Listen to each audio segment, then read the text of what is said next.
Bonjour à tous.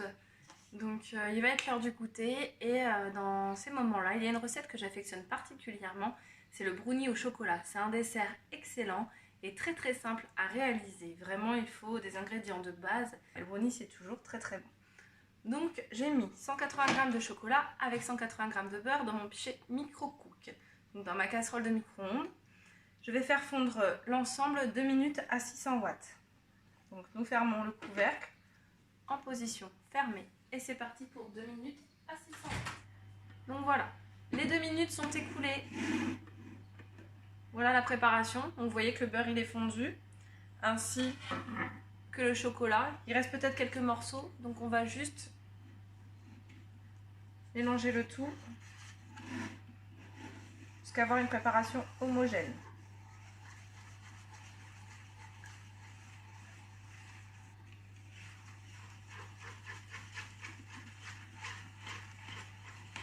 Grâce au fouet mélangeur. Vous connaissez ce fouet? Ce fouet sans bout qui évite les grumeaux. C'est vraiment génial. Hein. Si vous avez jamais testé, vous serez bluffé. Nous allons ajouter le sucre. Donc 180 g de sucre.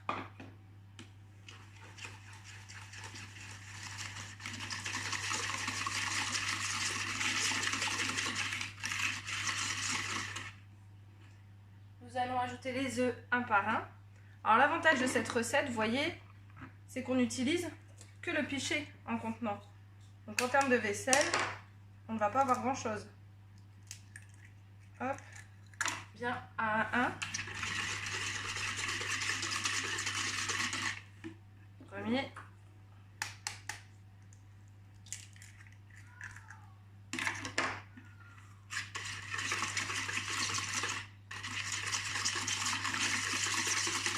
Vous remarquerez que je casse mes œufs grâce à la spatule. Hein. C'est vraiment... ça les casse vraiment très très bien. Il y a juste à les ouvrir. J'évite de taper sur le bord du pichet.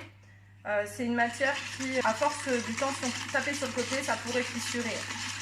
Je vous rassure, avant je le faisais, c'est jamais arrivé. Par précaution, je préfère faire comme j'ai appris chez Tupperware et taper avec ma spatule.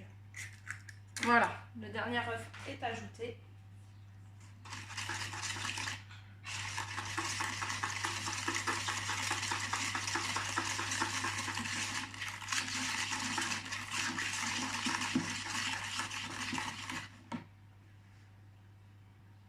Maintenant, j'ajoute la farine.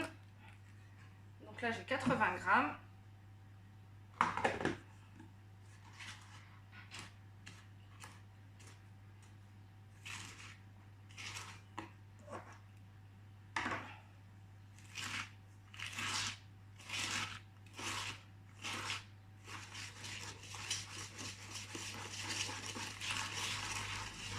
Vous voyez, toujours pas de grumeaux au bout, hein. C'est génial.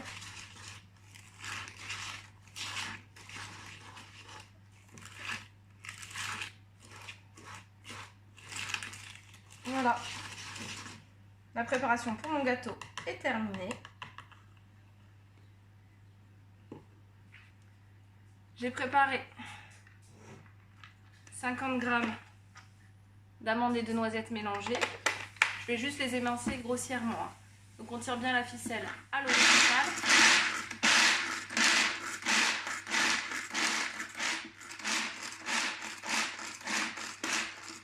Voilà. En un rien de temps, j'ai tout émincé.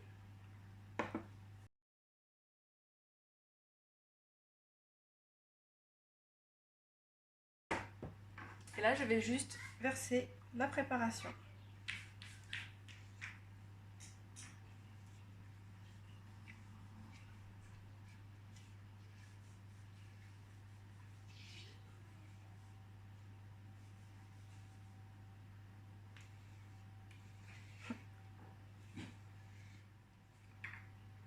On va ajouter par-dessus les amandes. Voilà. On va les tasser légèrement. Voilà, c'est terminé. Il n'y a plus qu'à mettre en cuisson pour 20 minutes. A tout à l'heure pour le résultat en image. Voilà le résultat. Au bout de 20 minutes, il n'y a plus qu'à déguster. Après, selon les goûts, on peut l'accompagner d'une crème anglaise, d'une boule de glace à la vanille. C'est vous qui choisissez. Ou peut-être même de la chantilly, qui sait.